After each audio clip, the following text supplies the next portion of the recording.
Good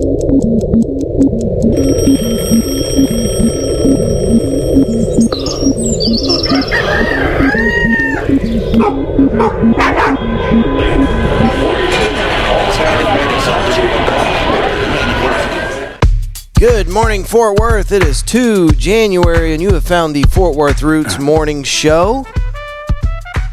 If this is your first time joining us, this is a 20 to 30 minute long episode. We try to get you laced up on what's going on around Fort Worth, get you some relevant information on your way to work, dropping the kids off at school, whatever you got going on.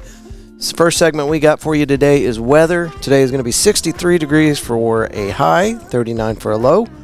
Make sure I'm in the right city. Yeah, it's pretty close. All right. High is going to be 59 on Friday, low of 45, Saturday 64, and Saturday night 47 for a low. Sunday is going to be 61, and then Sunday night we get sub-freezing temperatures at 24 degrees. Monday we're going to be sunny with a high near 42, north winds 4 to 15 miles per hour with gusts to 20 miles per hour, partly cloudy, with a low around 23 Monday night. And it's going to continue to stay freezing temperatures at least through Tuesday night for a low. All right. So now you know. And this is our Thursday episode, so we get you laced up with what's going on around town over the weekend, because Thursday is our final episode for the week. Hope you guys are having a great New Year's and you're on the right path to your New Year's resolutions. Today is National Science Fiction Day. It's got a cool picture of some rad-looking stormtroopers, come on. Let's see, what other national days we got here? 55 mile per hour speed limit day, Ancestry Day, Happy Meow Year for Cats Day, Motivation and Inspiration Day. Let's see what National Science Fiction Day is. When it comes to fiction writing, the stories are only limited by one's imagination. And no matter what type of fiction stories you like, chances are a few of them involve some sort of science fiction topics. If so, National Science Fiction Day on January 2nd is the perfect day to celebrate this type of story. For all the sci-fi fans out there, you can expand your future in science by discovering science and technology scholarships. Scholaroo. On Scholaroo. I don't know what the hell that is. Anyway. All right. Onward to our first... hold on. No. I was going to say that's our first news story of the day, but we have our next segment, which is National on This Day in History. Sorry, I really messed that up. This segment is This Day in History. On January 2nd, the planet Vulcan is discovered to explain Mercury's seemingly inexplicable orbit. French mathematician Urbain Le Verrier hypothesizes that a planet must be located between Mercury and the Sun.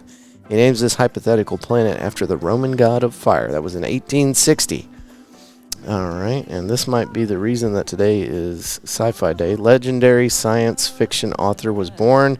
Isaac Asimov is born in Russia between October 3rd, 1919 and January 2nd, 1920. What does that mean? Is born in Russia between October 3rd and January 2nd. The exact date will be lost to history, but he will observe January 2nd as his birthday. Okay. He'll go on to teach biochemistry at Boston University and be best known for his science and science fiction writing. Okay. There was a disaster in 2006. Let's see what that is. West Virginia's Sago mine disaster kills 12. An explosion and subsequent collapse traps 13 miners 280 feet below ground for over 40 hours while media coverage and report conflicting news of possible survivors. Only one miner will be found alive. Holy God. I feel like I kind of remember that. That was in 2006. 2009, treasure in garage. $4.4 million sports car was found in a garage after sitting idle for 50 years. A rare 1937 Bugatti Type 57S coupe, one of the only 17 ever made, is found in good condition in a British garage. It will sell for millions just 1 month later. Okay, now you know. This day in history, 2 January. Now we can move on to our Fort Worth stories. These 3 stories here are from the fortworthreport.org. Excuse me. And Scott Nishimura is the writer for this one. Fort Worth restaurateur Hao Tran gets ready for big step, plans to open Vietnamese cafe.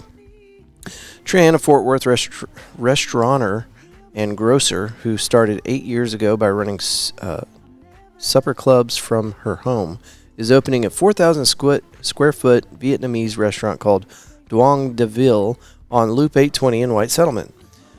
Duong de Ville, or Sweet Street de Ville, named after a prized Cadillac owned by Tran's father, will be located in Entrepreneur Park, a complex of 4 buildings on 15 acres under redevelopment by the twin great-great-grandchild of the Cadillac dealer Frank Kent. The restaurant will serve family recipes from the western and southern regions of Vietnam and feature a small grocery store.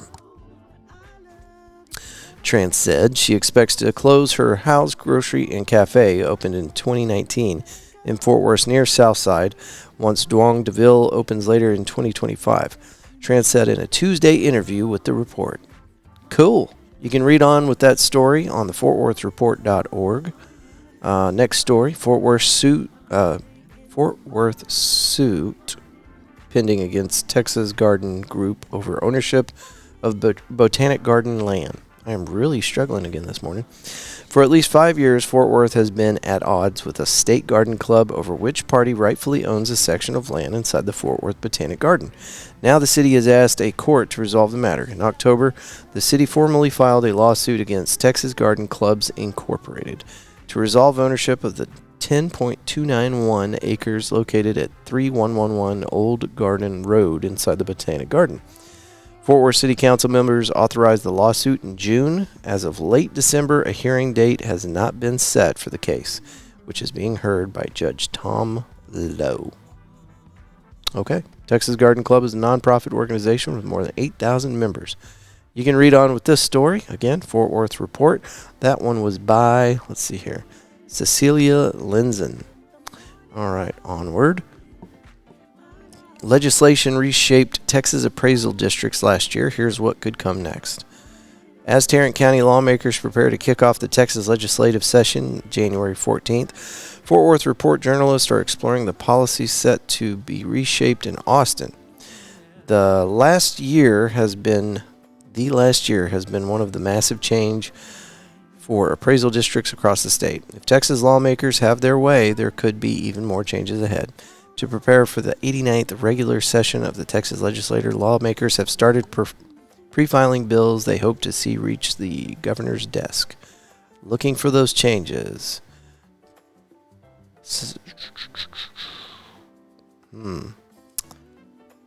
Since those elections, which were held last May, Tarrant's newly elected members have taken steps to overhaul the appraisal process. Tarrant limited appraisals to once every 2 years, frozen property values for 2025, and required clear and convincing evidence to justify increasing a home's value by more than 5% compared with the year before. The story there is you can contest your property taxes whenever you get that notice in the mail, but you got to contest it, or it just compulsory takes effect after a certain date. Tarrant's reappraisal plan changes have become a blueprint for other appraisal districts across the state of Texas. You can read on with this story on fortworthreport.org. Let's see. All right, so those are all the stories we found for you this morning that are Fort Worth based. We've got events. Every Thursday we do events for you guys, get you laced up for the weekend. These also came off the Fort Worth Report, and then I've got some that came off of Facebook events. All right, this one looked cool, fortworthreport.org. Yoga Outdoors, January 3rd at 9 a.m. from 9 to 10. Doesn't have the... Okay. Join us for a relaxing introductory yoga session outdoors. No previous yoga experience is required. Meet at Marty Leonard Lotus Marsh Boardwalk. What a frickin' name. Congratulations. Pre-registration required, $5 with paid admission. Members fee. Okay. This is January 3rd, 9 to 10, $5, and it's going to be at, come on, where's the address? Event categories, outdoor activities. There's no address. It is the Fort Worth Center and Refuge, Nature Center and Refuge. There it is. Okay. 9601 Fossil Ridge Road, Fort Worth, Texas. You have to scroll down for that. Okay. Here we go. Next up, First Friday at the Modern. This is January 3rd at 5. Goes from 5 to 8. First Friday of each month at the Modern and Cafe Modern team up to bring you live music from the First Friday House Band and drink specials and tasty light bites in the museum's grand lobby from 5 to 8 p.m. Invite friends to enjoy a unique opportunity to experience the Modern in the evening. Cafe Modern and executive chef Jet Mora will be serving a light dining menu in the lobby. Specialty drinks along with beer and wine will be available at the Cash Bar, not Crash Bar, with happy hour selections. Gallery admission is free for everyone on Fridays. A complimentary docent-led 20-minute tour is... Docent LED. 20-minute tour is available at 6:30 p.m. The ongoing film series, Magnolia at the Modern, offers critically acclaimed films every Friday night. Plan to stay for dinner at Cafe Modern. Okay. January 3rd, 5 to 8 at the Modern. Let's see. There's the address. 3200 Darnell Street here in Fort Worth, Texas. All right. One more off the Fort Worth report. Clear Fork Farmers Market. If you guys haven't ever been out to this thing, it's pretty cool. The Clear Fork Farmers Market began in April 2016 and now proudly features over 25 plus local farmer, rancher, and artisan vendors every Saturday, year-round. Clear Fork Farmers Market is committed to providing fresh, high-quality, and locally grown products to the Fort Worth community in a unique and fun setting at the Trailhead in the Clear Fork Development. It's going to be January 4th, 8 a.m. to 12 p.m., the Clear Fork Farmers Market, and it is located at... There we go. Edwards Ranch Road, Fort Worth, Texas, 76109. Excellent. You can find more weekend-worthy events on the fortworthreport.org, although I think I found the best ones in there. All right, here we go. We always do a happy story when we want to give you guys some positivity to get through your day. This was one that really stood out to me. It's got some attention-grabbing headline here. Great story. Minnesota summer camp for HIV-positive kids closes down because there aren't any more. Love that. For those in the market, an 80-acre campground complete with river, lake, boat ramps, docks, and cabins in northern Minnesota is available after the previous owners were forced to close. That's because thanks to rock-bottom rates of HIV infection among babies in the state, One Heartland, name of the group, one of the nation's largest summer campgrounds for HIV-positive kids, is no longer needed. Perinatal transmission of HIV occurring when children contract the virus while in the womb or breastfeeding has fallen to below 1% in HIV-positive mothers in the United States thanks to antiviral medications.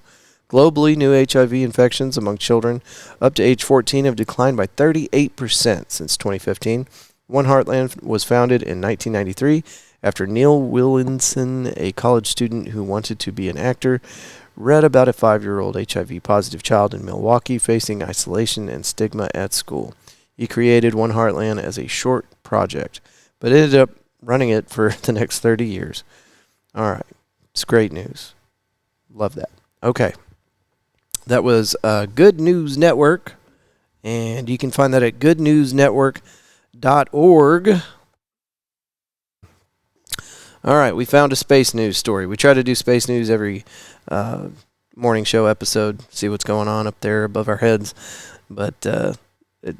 It's sometimes it's just like political stuff and whatnot, but this was kind of a recap for the year. Let's see, what's the headline? SpaceX launch surge helps set new global launch record in 2024. Washington's, the world set another record for orbital launches in 2024 in a continuing surge of launch activity driven almost entirely by SpaceX. There were 259 orbital launches attempts in 2024. A 17% increase from the previous record of 221 orbital launch attempts in 2023 based on Space News analysis of open source records. The figure does not include suborbital launches such as 4 SpaceX spaceships, test flights or 2 launches of the HASTE suborbital variant of... Man, this is some nerdy stuff. The increase in overall launches matches the increase by SpaceX alone. which performed 134 Falcon 9 and Falcon Heavy launches in 2024. Let's see if there's anything else crazy in here. China performed 68 launches in 2024, breaking a record of 67 in 23. Russia performed 17 launches, followed by Japan 7, India 5, Iran 4. What? See, this is the kind of stuff that blows me away. I didn't know Iran had a space program. Europe had 3. Iran beat Europe in launches. That's crazy. Oh, look. And North Korea had 1. What? Okay. The 259 orbital launches, including 6 failures. Kairos, a small launch vehicle from Japanese venture Space One, failed in its first 2 launches in March and December. 2 Chinese commercial launch vehicles. Okay, it goes on and it just gets nerdier and nerdier. I found this at spacenews.com, and you can follow along there to get that. I forgot to tell you about all the Facebook event thingies that are going on, and these are a little more personal. We got Logan Gray of TSG, an acoustic set at John's Grill today at 8 p.m., 8 to 11, 2905 Westbury Street. That's going to be at, John's Grill, right down the street from TCU. We got an adoption event, Rar & Sons Brewing Company adoption event with Saving Hope. This is going to be, doesn't say it, but I remember seeing that it said adoption ready pups. So sounds like you show up, you're leaving with a dog. Rar & Sons Brewing Co. Saturday at noon, 12 to 2 o'clock. That's at 701 Galveston Avenue here in Fort Worth, Texas. Tomorrow at 5 p.m., Super Rock Super Roll. This is at Haltom Theater, 5601 Belknap Street. You're going to have superhero, supervillain, Tanya and the Hardings, Zativa Kid, Character, and MC Squarefoot. Big event, not a lot of details. That's okay. Tomorrow at 5 p.m. at Haltom Theater. Let's see here. And you can find all these on Facebook events. Got our buddy Matthew. Matthew Broyles is going to be at Shaw's Patio Saturday, 7:30 p.m. doing a little solo gig work up there. Where are all the details? Okay. January 4th, 7:30. Got it. Onward. The Rabbit Hole doing their local artisan market. The Rabbit Hole Roundup. 3237 White Settlement Road. This is going to be Sunday at noon to 5. Rabbit Hole is located at 3237 White Settlement Road in Fort Worth, Texas. Join us for our monthly roundup. 40-plus local vendors, food trucks, and more. Okay, and that's all the stuff that I could find. I give myself about 45 minutes to prepare those events in the morning. Just make sure I get everything. If I missed anything, I need your help. You can take an audio recording on your phone and email it to us. Listen, anything that's going on. I don't care if it's a birthday, an anniversary, but what we're really looking for is events around town. Who's gigging? Who's playing? Who's on first? Who's on second? Who's on third? So take an audio recording on your phone and email it to media@fortworthroots.com. If that's too complicated, I get it. It's fine. Just call us. Leave a voicemail. It's 817-988-1292. The morning show is made possible because of Hoppin. These guys have graciously accepted our idea to do a morning show and allow us to do it right here at Hoppin. It's a brand new place. It's only been open for about 6 months. It's down the street from Doc's Records on Weisenberger Street. They have 58 taps on the wall, THC seltzers, wines, craft beers, and more. And then they got a cocktail bar. Everything you need right here in one place. And people are starting to come around. They're starting to figure this out. I think that Hoppin is such a unique idea that it's taken a little bit of window shopping and tire kicking for people to come in here and figure out that this is a really rad little spot. So, but starting to pick up around here. I love that. I made a comment the other day. I think it was on our New Year's Eve episode, which is cool. If you're listening to this right now, I'd like you to go check out our New Year's Eve episode. It's one episode before this. But we went around town to different establishments and interviewed people talking about their New Year's resolutions and things like that. It's a fun episode. It's totally different than anything we've done. But we went to McFly's, Cicada, and then finished it off here at Hoppin. So it was fun. But anyway, one of the things I noticed was that people were out. People were enjoying themselves, supporting local business, and having a good time. So I love that. Love seeing that kind of stuff. So after 2020, things just started getting real weird. People don't like leaving the house, and I kind of get it. I do. I like being at the house with my dogs and my Netflix.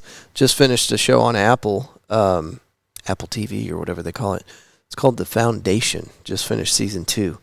That is a cool show. If we were talking about sci-fi day, if you're into sci-fi stuff, movies, space, stuff like that, you're going to like The Foundation. That is a really rad little show. So, all right.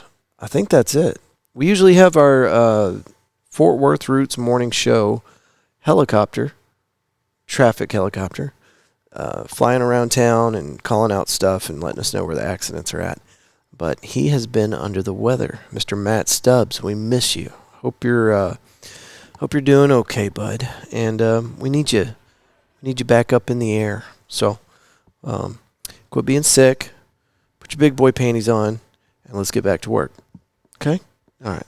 That message was just for Matt Stubbs. Okay, what else? Oh, one more thing. We did a end-of-year episode on the Jerry Jonestown Massacre podcast. I cannot remember what episode it was, but it's either the most recent episode for JJTM or the second most recent. I don't think they've recorded since then. But it was really fun. We did, what do you call that, live radio play where we had scripts and read those off. Sounds dumb. I don't like the headline, but it was a lot of fun. A lot of fun. Very good group. One of the best groups of people on a recording that I've ever been a part of, for sure. Really love that. So go check that out. That's Jerry Jonestown Massacre podcast. And you guys come check out Hoppin. This place is pretty rad. If you've got a birthday party or any kind of event where you need a roof over your head and a bunch of great beer. By the way, it's really cheap. Lone Star, $1.80 for a full beer. $1.80. Those are like 1970s prices. I'd have to do the research on that, but I don't know anywhere else you can get a beer for $2. Less than $2. Okay. That's it for today, folks. As you move through January 2nd, we hope that you will choose love and gratitude every chance you get.